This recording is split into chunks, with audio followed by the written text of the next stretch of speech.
Good morning, everyone. Good morning. Welcome to Conscious Eating, Conscious Living. I'm Ann Metcalf, and it is Sunday, July 4th, 2021. Here we are. Our neighboring countries celebrating their Independence Day. We celebrated our forming of our country on July 1st. And it's a beautiful day out there today.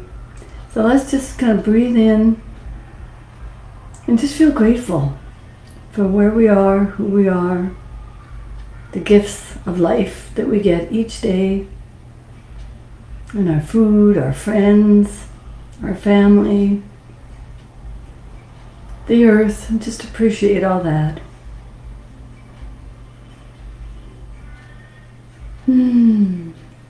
Thank you for joining me now or joining me later. I'm a little late this morning as I was doing some last minute research. And you know how some things come across your plate and in life, in your day, that you just go, wow, I'm so glad I know that. I didn't know that before. You know, there's a saying, we know what we know and we don't know what we don't know. And so often in our human personalities, we don't trust what we cannot see.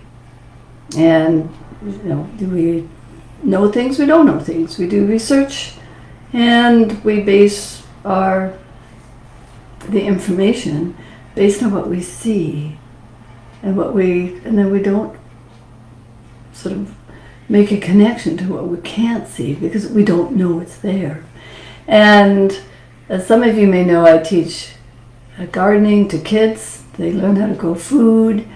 And one of the things I share with them is that they're in the soil, like in a tablespoon of soil, there's like billions of microorganisms. And I was thinking about that as I was listening to this other podcast yesterday and going, yeah, there's billions of microorganisms that the plants work with. And we can't see them. We don't know what they do. Although some scientists are looking at that.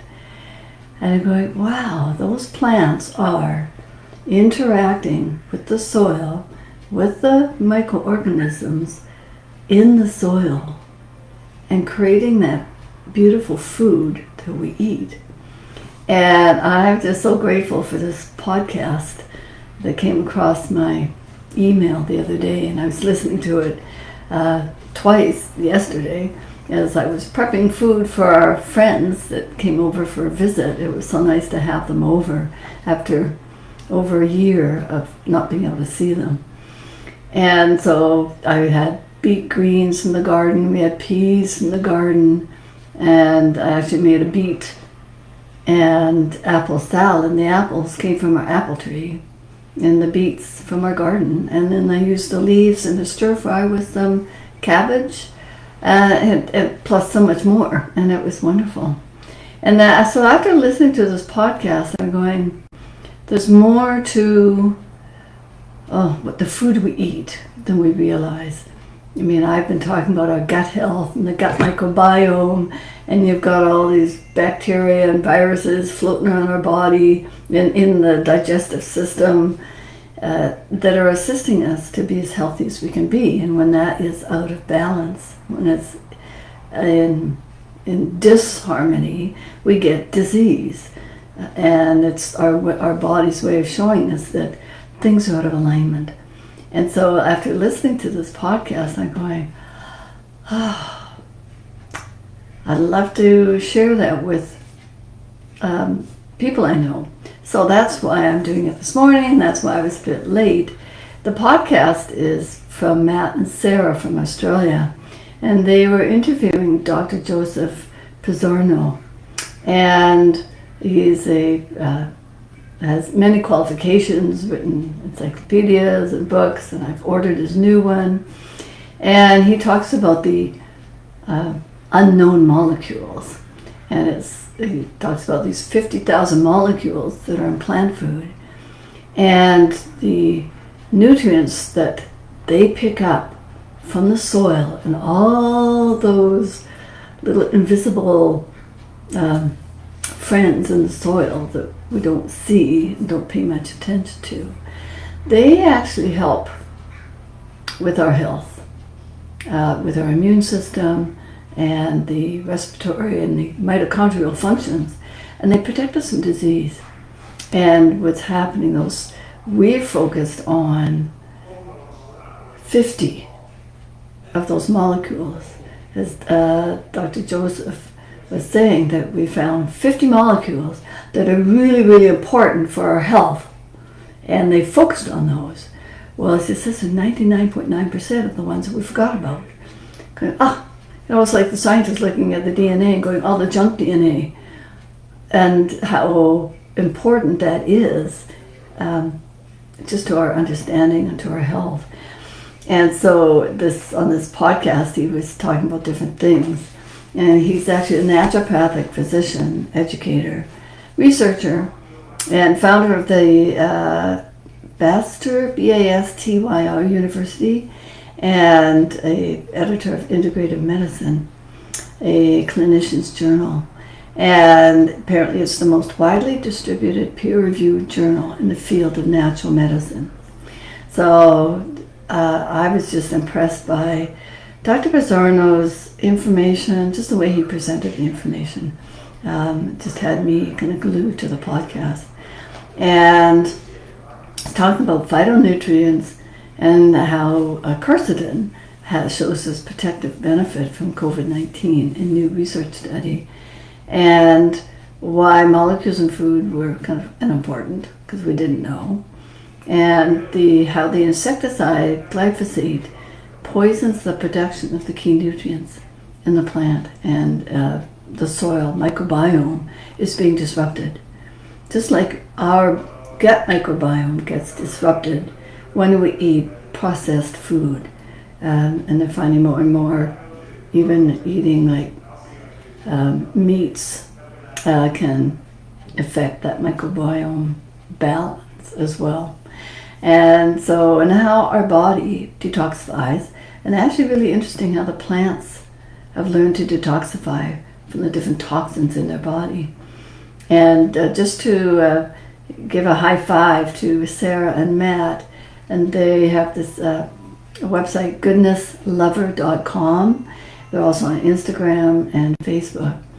And so I'm so grateful for their podcasts and the different health-related topics that they bring forward. And so I'm just going to, there's so many things that they talked about, and these unimportant molecules that actually protect the plant and keep it healthy and strong. And then what's happening with use of pesticides and chemically based agricultural treatments. We've got taller, stronger plants, but the plants no longer create those protective molecules, and we no longer get them either. Plants are subject to viruses and bacteria and different sort of animals that sort of eat at them, whether it's the little nematodes or the little slugs and bugs and all those kinds of things. And they created a protection to protect themselves. And those protective molecules in the plants are actually showing how they protect the human body. So as the plants create these incredible molecules, and because we've deemed that only 50 of them really matter, the other 99% are kind of left behind, when in fact they are as important, if not more important, than the 50 that we've decided, you need to have this plant because it's got vitamin D in it, it's got vitamin C, and it's got all these different kinds of molecules. And we need them. We need them all. And the studies are showing that the fewer molecules that people get, the sicker they are. And in chemically grown food versus organic food, the spraying protects the plant from the insect. And then the plant no longer produces their own protection system. So we no longer get it either. And glyphosate's getting a lot of attention, and needs to be given a lot of attention. It's being used as a herbicide to reduce the weeds. And at the moment they don't sort of see that pathway to the human body. But what Dr. Pizzorno was saying is that it affects the plants, so they stop producing that protective mechanism, and we're not getting the protection either. So he's relating this kind of a thing to the increases in cancers, because they know that a lot of now the feeling is a lot of the cancers are coming from not so much the plant itself, but the fact that it doesn't have those protective mechanisms in place anymore. And the plants don't produce the bioflavonoids because the harmony in the soil has been disrupted. And when the plants are stressed, they reach into the soil to gather what they can from those billions of microorganisms to protect themselves. And then when we eat the plants, we get protected. And so it's really, really important. They study the tomatoes in a greenhouse and the full lifespan of the tomatoes. And so it was a kind of controlled environment, and one group of plants got chemical fertilizers. And what they found was that the color was the same, the taste was not quite the same, and the molecules of the protective molecules were not in the chemically grown tomatoes. And so the more and more research is being done. Something else that Dr. Pizzorno was showing was that arsenic in our food is even worse than the lead. They've taken lead out of so many different things, but now they're finding that arsenic is causing 1/3 to 1/4 of the major cancers. And so Dr. Pizzorno thought, well, what molecules were in the plants, in the food supply, that are no longer there, that help us prevent cancers? And so through the research and studies, the bioflavonoids that protect us, they protect our DNA from the harmful effects of arsenic. And that the arsenic damages the DNA, and then we get the cancers. And that's one aspect to it. And the polyphenol protective effects, there's carvacrol, limonene, which you talked about, and I won't get too much into that today. That might be another chat I have. And they all have anti-inflammatory, anti-cancer, it protects, the polyphenols protect against the respiratory function in the GI tract. And so when you don't have those, all those systems get affected. And he was talking also about kamut, that one of the questions was, what about wheat? Well, the ancient grains, by trying to force the plant to be stronger, taller,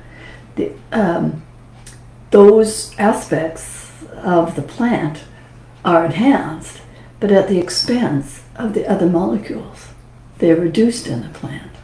The ancient kamut had 64% higher in zinc, which assists with reducing inflammation in our body. And so as you hybridize the seed, you get less of the overall molecules of the whole plant. And that's why there's Colin Campbell talks about that whole food, plant-based diet, when you're getting all those, when it's grown organically. And Dr. Pizzorno says, get the heritage seeds, because as you hybridize them, you are actually eliminating those beneficial molecules from the original seed source.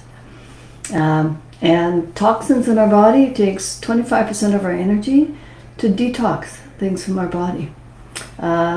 And there were studies on cabbage and how that assists the body in pulling out sort of once the estrogen does its job, the different hormones, they need to be excreted from the body in sort of the proper pathway.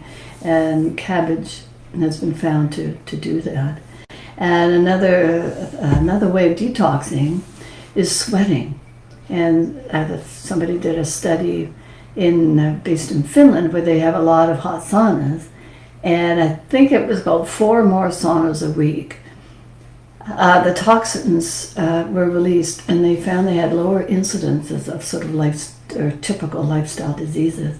And it was interesting that the toxins they found in the sweat were not in the blood or in some of the other tissues that they checked. So the body, it knows it's releasing toxins. So, and it doesn't matter how you sweat. So if you go out and suppose if you sit in the hot sun without getting burned, the sweat is releasing toxins. Steam showers, working out. Swimming doesn't count because you don't really sweat in the water. But so exercises and activities that make you sweat, that's helping you detox some of those, the toxins from our body. And so I learned so much this morning, listening again to Dr. Pizzorno, just very grateful. And you can actually, our bodies are such a beautiful system.